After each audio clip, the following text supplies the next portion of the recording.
Welcome to NASA's Jet Propulsion Laboratory in Southern California. NASA's Ingenuity Mars helicopter hitched a ride to the Red Planet on the Mars 2020 Perseverance rover, which landed in Jezero Crater on February 18th.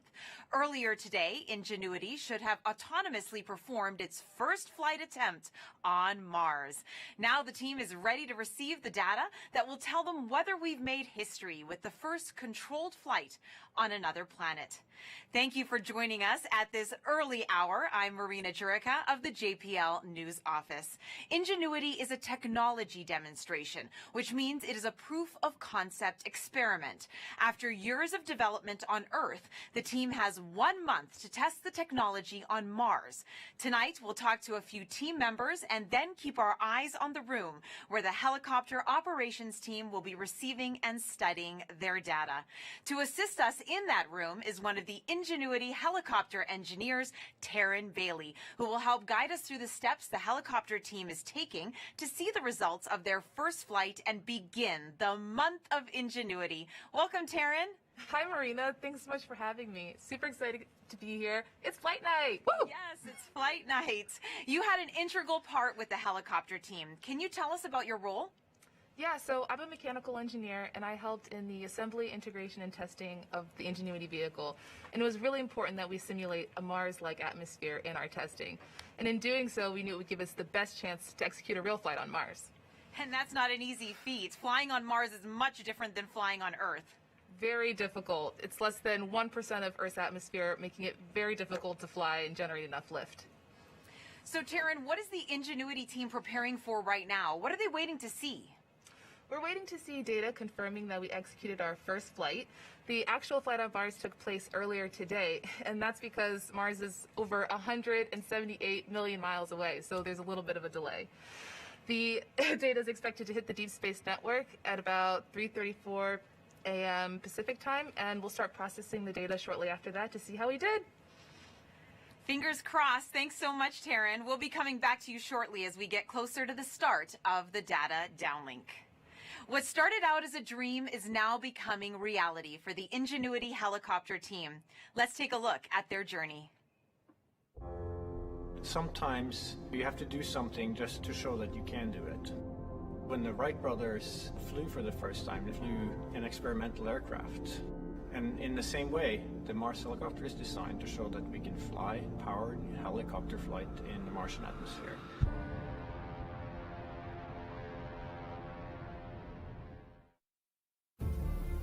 From day one, this was the unwavering dream of our team, to get our helicopter launched to Mars so that we can get that opportunity to do the very first rotorcraft flight test in the actual environment of Mars.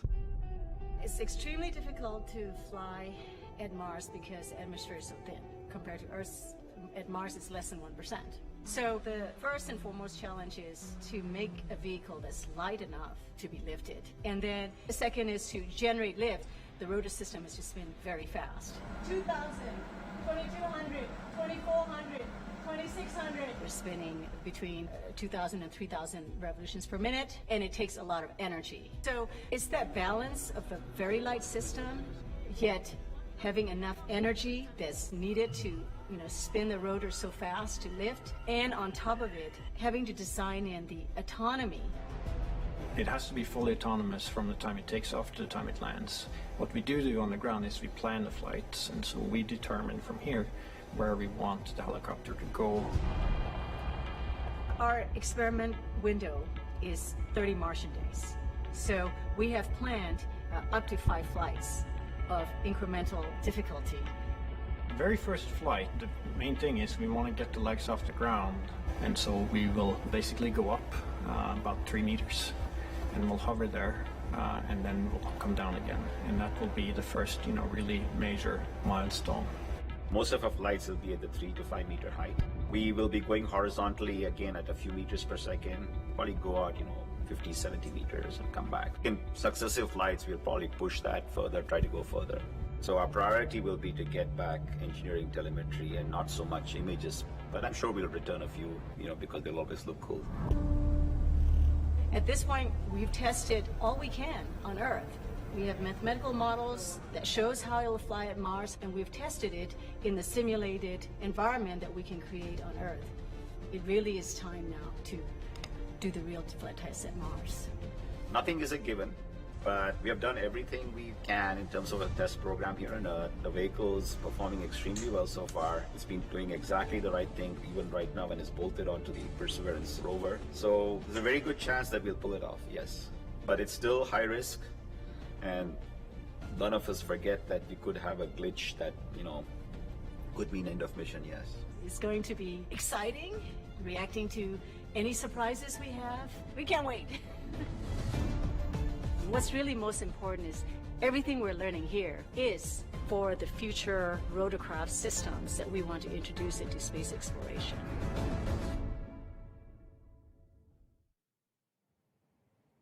Along with your cup of coffee, you can join in on the conversation by asking the helicopter team questions at NASA JPL on all social platforms by using the hashtag #MarsHelicopter. We will get to your questions later on in the program. Mimi Ong is the project manager for Ingenuity. She joins us now as they wait for the downlink to start. Welcome, Mimi. Good morning. Hi, good morning, Marina. Now, Mimi, this has been quite the journey for you and your team. How do you feel finally reaching this moment? Our team has been working on the Mars helicopter for over 6 years, and for some even longer, towards this ultimate dream of experimenting the first flight at Mars. Here we are. Yes, here we are. And last week was a little bit of a week for you guys. You've had some technical challenges. What made you decide to go ahead with the first flight attempt this morning? April 9th was a surprise. We were 2 days away from first flight and just onto our very last checkout, high-speed spin of the rotor system. And there we discovered an intricate timing issue that was preventing the helicopter from transitioning to flight mode, the mode that we need to be in to spin the rotor system high speed. So right after we found that, our team went into high gear, identified 2 possible solutions in a couple of days, and we picked the solution that is really the most simple, most straightforward option. So a note there, though, that the solution that we have adopted, it does transition to the helicopter into flight mode about 85% of the time.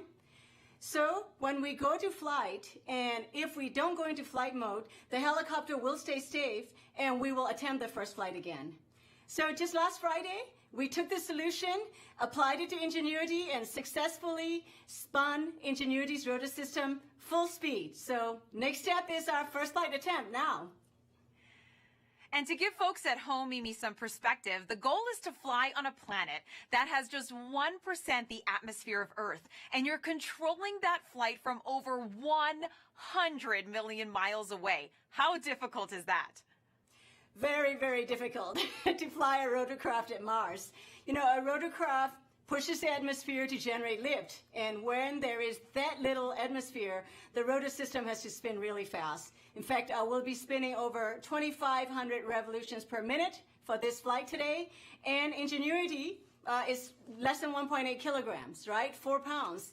And in that 4 pounds, Ingenuity has to be able to fly in that very thin atmosphere and be able to survive and operate autonomously at Mars.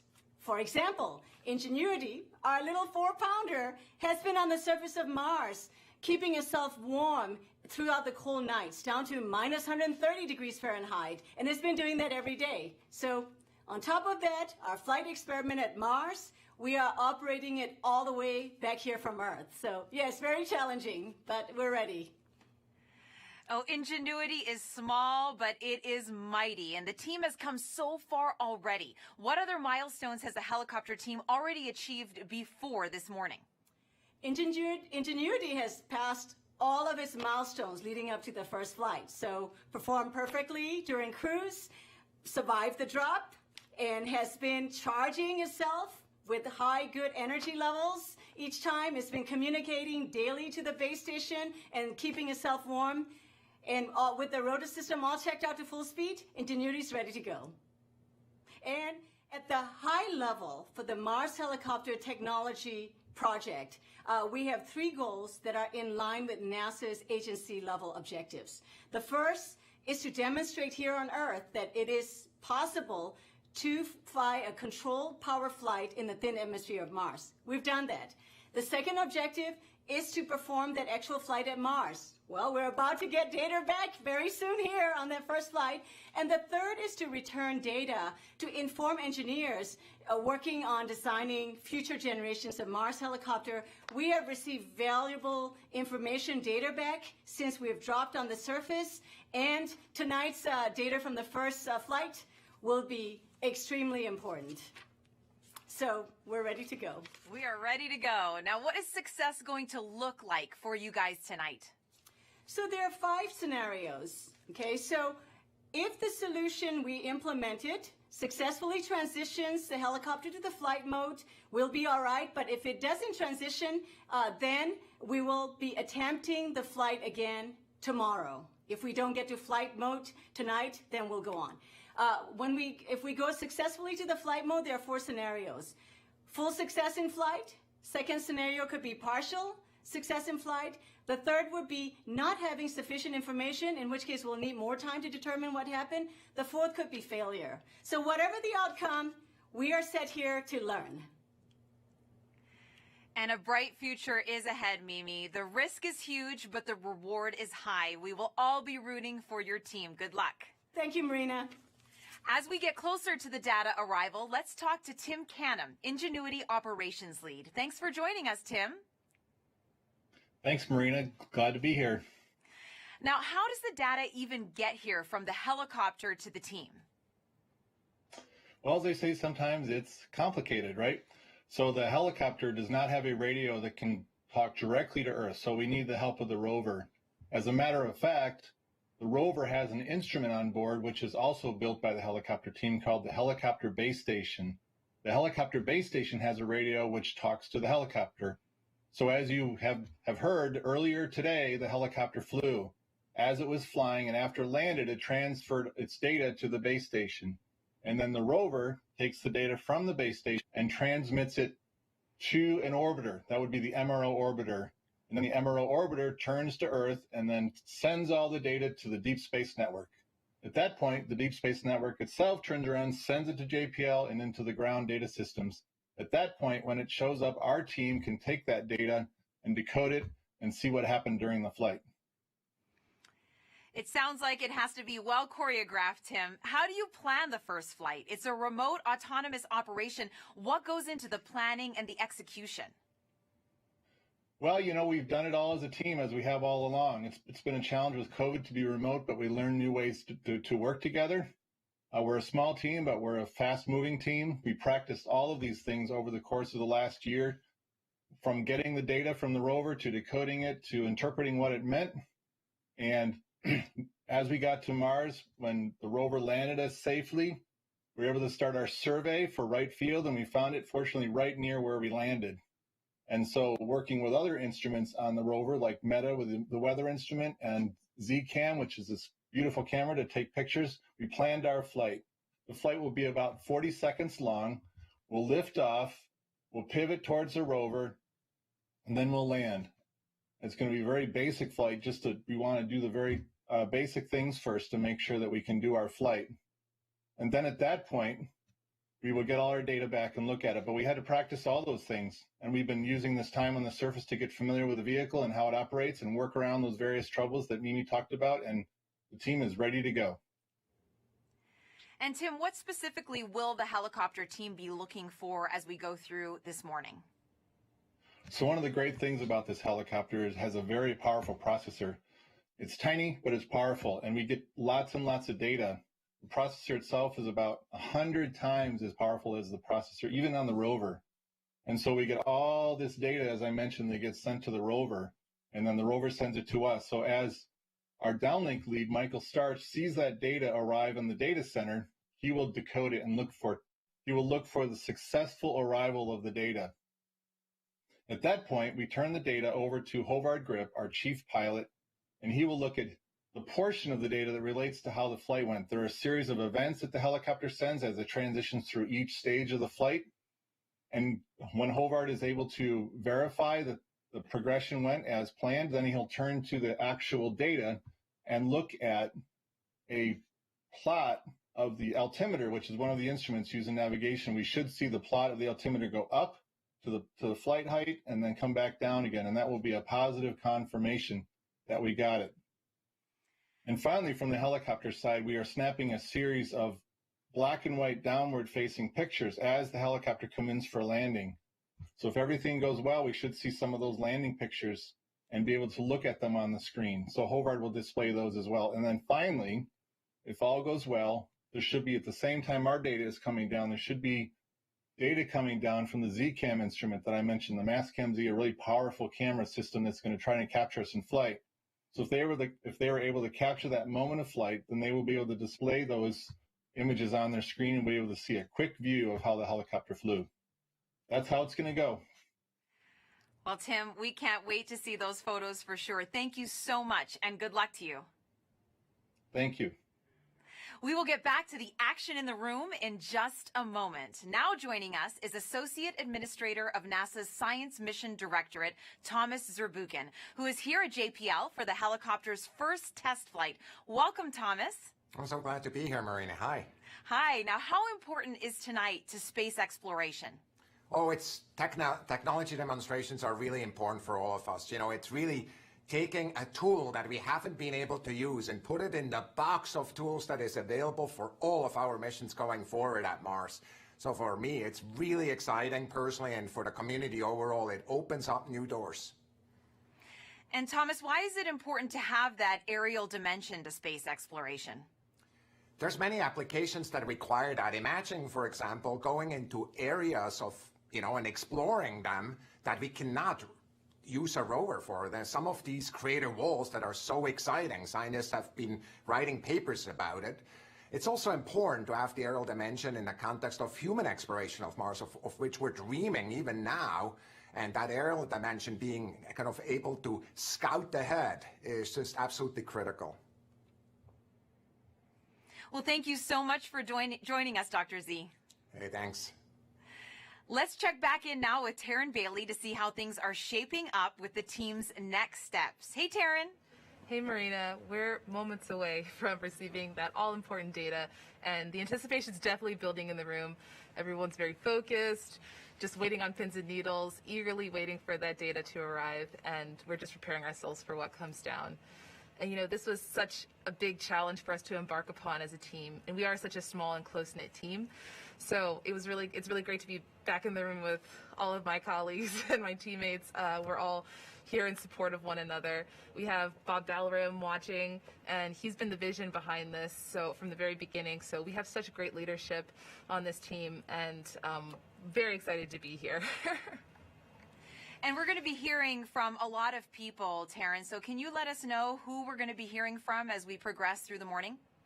Yes, so we'll first hear from our downlink lead, Michael Starch, and he's going to be the person that first lays eyes on the data. And when he receives it, he'll unpack it, he'll run through a data receival procedure, make his call-outs, and then he'll hand it over to our guidance, navigation, and control lead, also our chief pilot, Hovard Grip. He'll interpret that data and display an altimeter plot to indicate if we flew. Some other voices we'll hear on VOCA will be our Deputy Ops Lead, Teddy Zenetos, who will report on the battery status, and our Systems Engineer, Jaco Karas, who will report on the motor health. And we're going to be taking a couple of your social media questions right now as we wait for Michael to make that announcement that the data is coming in. So, Taryn, a man named Flo on Instagram asks, why did we send a helicopter to Mars in the first place? Great question. Why not? Just kidding. Sending an aerial vehicle at this stage especially, we have sent 5 rovers to Mars, and now we have an aerial dimension, which Dr. Zurbuchen pointed out that it's really important because it elevates the next stage of space exploration.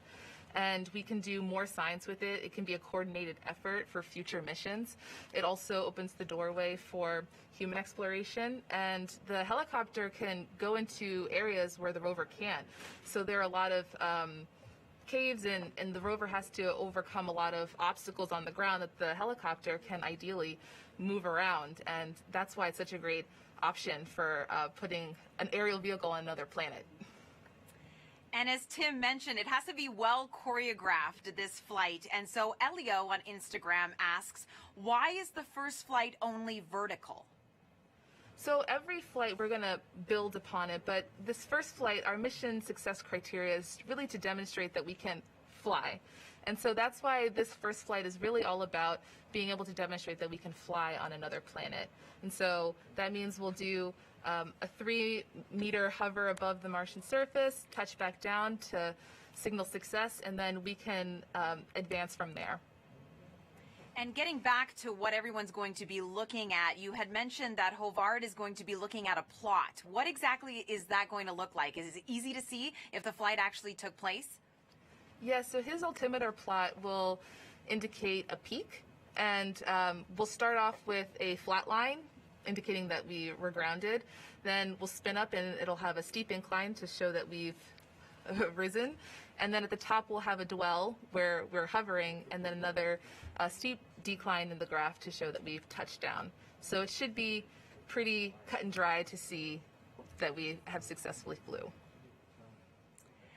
And this morning, of course, as you mentioned, the helicopter flew a few hours ago, and we're waiting to see if it did happen. But you did a whole lot of testing here on Earth before you sent Ingenuity up there. Tell me what it was like to test the helicopter and simulate that Mars environment. Absolutely. So it went just because the helicopter is the first of its kind, the testing also is very similar in that way. We had to simulate a Mars-like atmosphere by using very large thermal vacuum chambers to allow us to control the temperature and pressure so we can simulate a Mars-like atmospheric density. Then we also created a gravity offload system that compensates for the difference in gravity between Earth and Mars. In addition to that, we validated a lot of our requirements with engineering models. So these are developmental models that we made, and they went through extensive environmental and aerodynamic testing. And so they were the precursors to our flight vehicle, which is, of course, currently on Mars. And as Mimi mentioned before, it had to be super light and super fast. Why is that? Flying on Mars is very difficult. You guys have heard it before. It's less than 1% of Earth's atmosphere, and that means that we have to have something really lightweight for us to overcome that mass to generate enough lift. And, you know, kudos and thank you very much to our friends over at Air Environment who designed and built this custom rotor system that is super lightweight. Each blade is less than 2 ounces made of composite material for that very reason. And it spans the distance. The wingspan of this helicopter is 4 feet tip to tip. So that's 1.2 meters. That's super large for something that's essentially carrying the size of a tissue box, just to give you a frame of reference. And in addition to that, generating enough lift involves having high RPM. So we're flying at on an average of 2,500 RPM.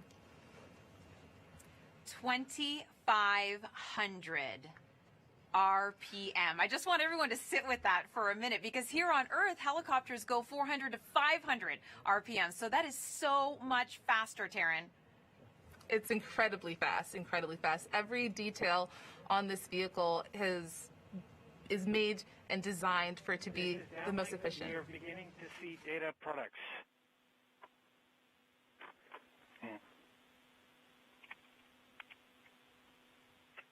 We will continue to watch data products as the full set comes in.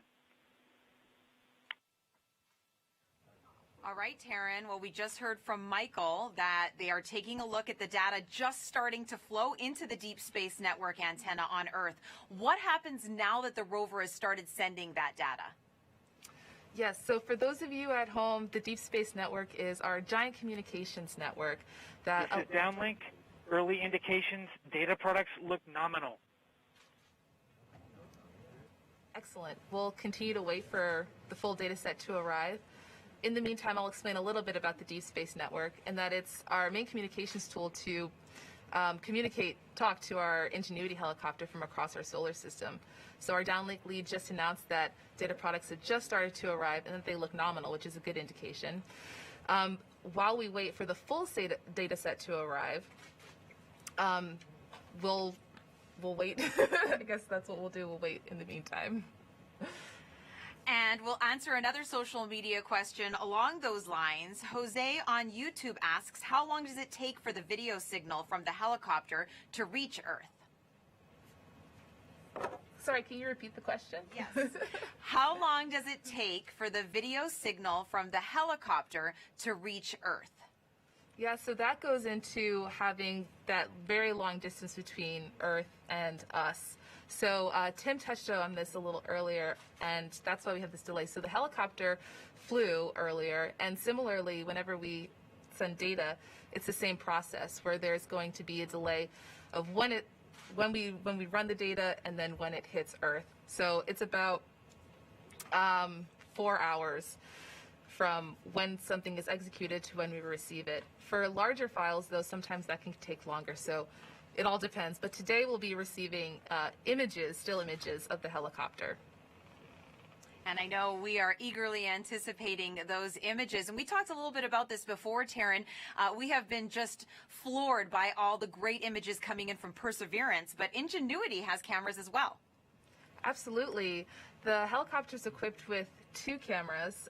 One is our onboard navigation camera, and that's the image that we'll receive tonight. And that's going to be a black and white image that's pointed straight down at the Martian surface, and will hopefully be showing us hovering above it. Our second camera is our return to Earth camera, and that's our higher resolution camera that is a color photo and shows more of the Martian horizon snapshot, the beauty shot, if you will. And then and that image will be utilized for future flight missions. And we have another great social media question here from Hing on Facebook asking, what is the biggest question this first flight will answer about aerodynamics on Mars? Well, the biggest question that we had to answer when embarking on this was, can we lift? Can we generate enough lift and fly in a Martian atmosphere? And I think this first flight will indicate that for sure, and will answer that question. And whatever we receive back will definitely give us more information moving forward, regardless of this first flight or potential other outcomes. And we've got another question on social. Wakia on Twitter asks, happy flight day. Why are the blades shaped the way they are? That's a really great question. So in order to generate enough lift, each blade, I mentioned that these were custom designed, and what we call them are airfoils. And they're developed in a way so that it generates enough lift for us to fly and have enough thrust underneath of our helicopter vehicle. So they have that funky shape because of the aerodynamic elements that help it generate enough lift. And once again, reminding everybody that you guys are controlling this from over 100 million miles away here on Earth. I always try to wrap my head around that. Absolutely. It is so far away, and it's miraculous to even think that this is something that's technically already been executed earlier today. We're just kind of standing by and waiting for that data to arrive to indicate, success. Well, we are going to have minimal commentary during this time as we're going to let you enjoy this experience with the team as they go through all the data to see how Ingenuity did. So let's head to the helicopter control room.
This is downlink. Data products appear to be in. We will begin processing shortly.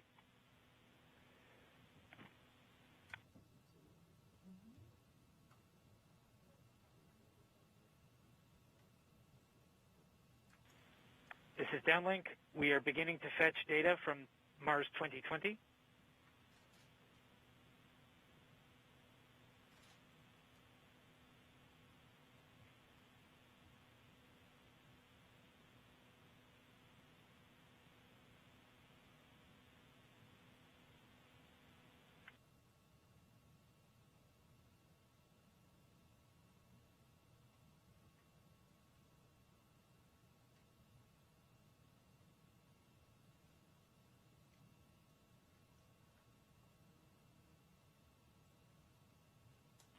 This is downlink. We have pulled in data products from Mars 2020.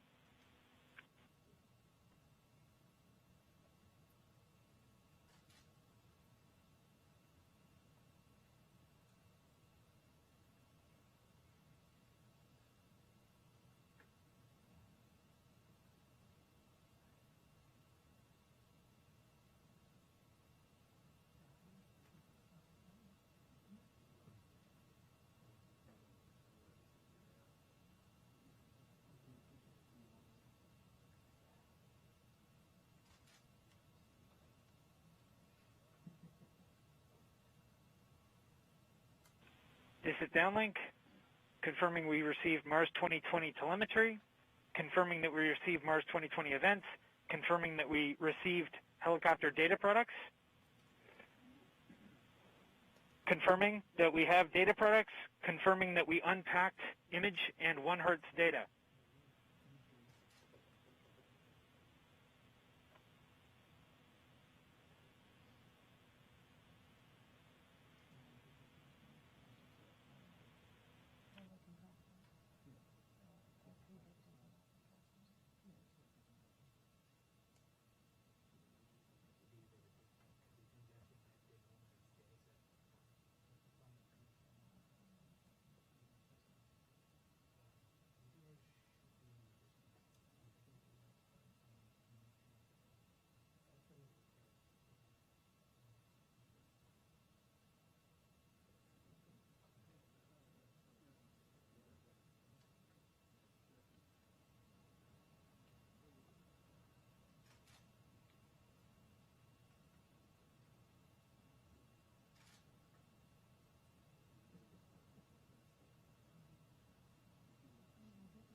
This is downlink. We have successfully ingested 1 Hz data.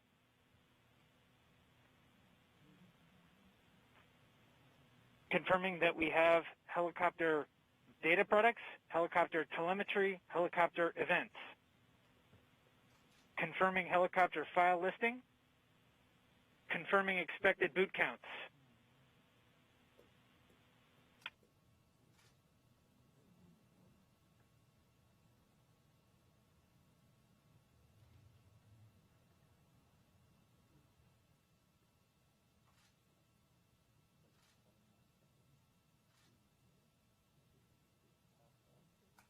This is downlink, confirming battery data has been received. Battery data looks healthy.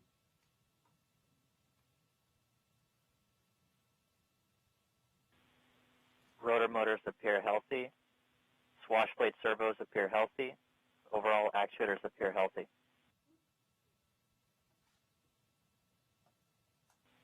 Confirming thermal report generation. Confirming analog report generation.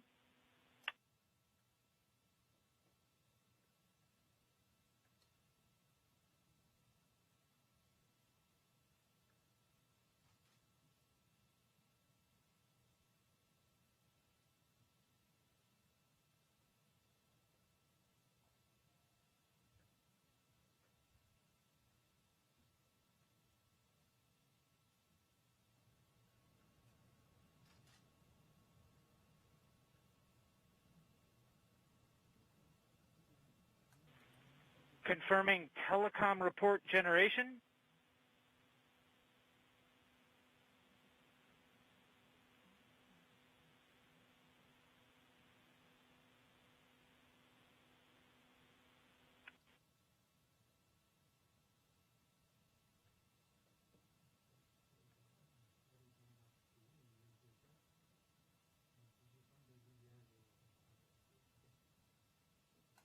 This is downlink handing off to flight control for telemetry analysis.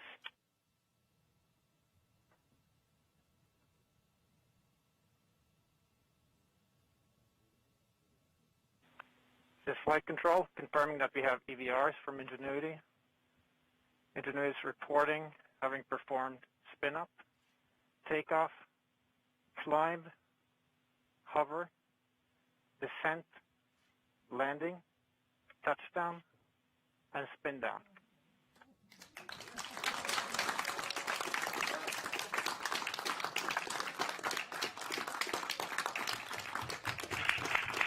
And altimeter data confirms that Ingenuity has performed its first flight, the first flight of a powered aircraft to another planet.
The Martian surface.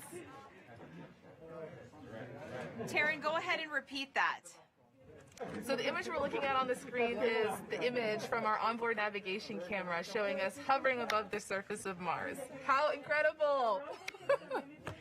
And that's its shadow, right, Taryn? Yes, that's its shadow. So the onboard navigation camera points straight down, so we're seeing its shadow right now. I can just hear Mimi in the background. This is real. This is real. It's so amazing. Yeah, everyone's really feeling it now. So we're gonna wait for the Perseverance rover image of us.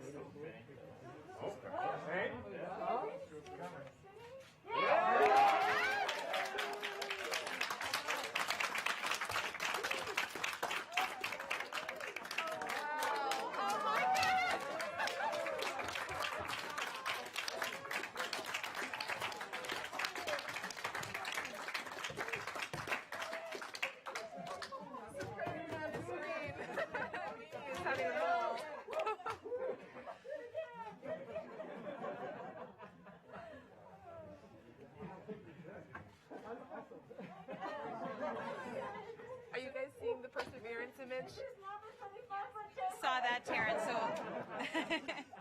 So yes, explain what we just saw with the Perseverance image. So the Perseverance image is showing us grounded at first. It's actually a video, which is great. It's grounded at first, and then shows us hovering our 3 meters above the Martian surface, and then touching back down. It's amazing, brilliant. Everyone is super excited. So I would say it's a success. I would say.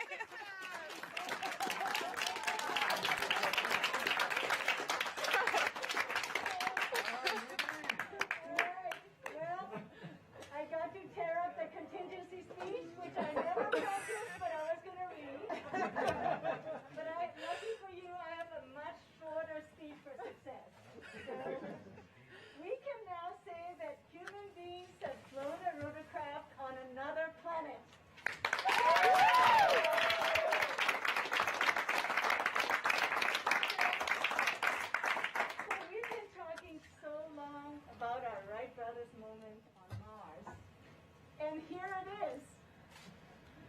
this project has had many friends who contributed to tonight's success.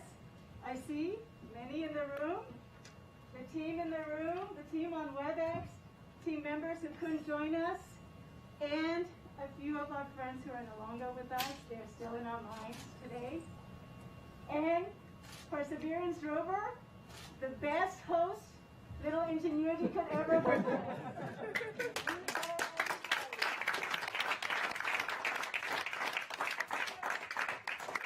You know, history doesn't, we don't know from history what Orville and Wilbur did after their first successful flight, the Wright brothers, but I imagine the two brothers hugged each other. Well, you know I'm hugging you virtually, and you guys haven't been with me for 4, 5, 6 years. If it weren't for COVID-19, you guys don't have a chance of me. So this is all I can do. I'm giving you the hugs. Look, we together flew at Mars, and we together now have our Wright brothers moment. So, you know, history does tell us that soon after that first flight, Wilbur and Orville did go right back to work. They flew 3 more flights that day, higher and further than the first ones. So we know, you know, like the Wright brothers at Kitty Hawk, we know that our time to make a difference at Jezero Crater, Mars is not yet over. This is just the first great flight. So let's enjoy this moment. But we must enjoy this moment because over the years, and there are a few of you especially, but there's some that have never let me celebrate fully. Every time we hit one of these major milestones, not yet, we'll keep moving on. So we must take a moment to celebrate this moment, really important. Congratulations, everybody, congratulations. Take that moment, and then after that, let's get back to work and more flights. Congratulations.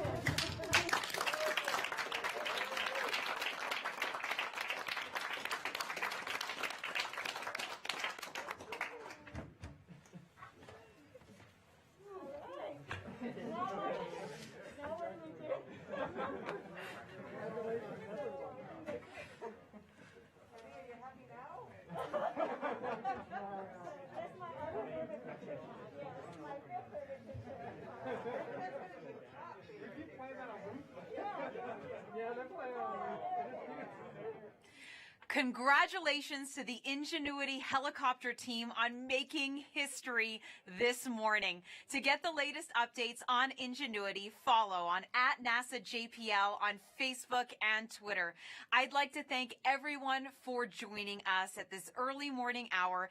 The journey on this month of Ingenuity continues. Join us for a news briefing later this morning at 11 a.m. Pacific Standard Time for a deeper analysis of Ingenuity's first flight and what this means for NASA. I'm Marina Jurica. Thanks for watching, and good night, and go Ingenuity!